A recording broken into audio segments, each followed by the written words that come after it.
birlikteyiz. Burada olmak çok güzel. Ailemle beraber buradayım. 2 gündür reklam filmimizi çekiyoruz. Bugün 3. günümüz. Merhaba herkese.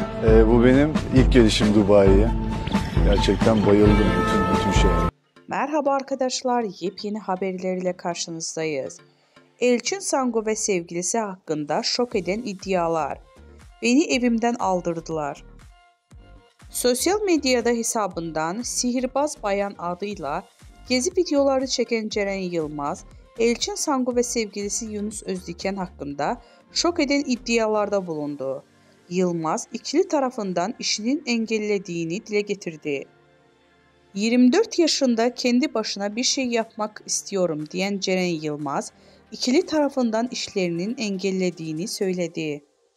Elçin Sangu ve sevgilisi Yunus Özdiken'in kendisine dava açtığını söyleyen Yılmaz, şu ifadeleri kullandı. Görüntü davasıyla ilgili bana bir kağıt geldi.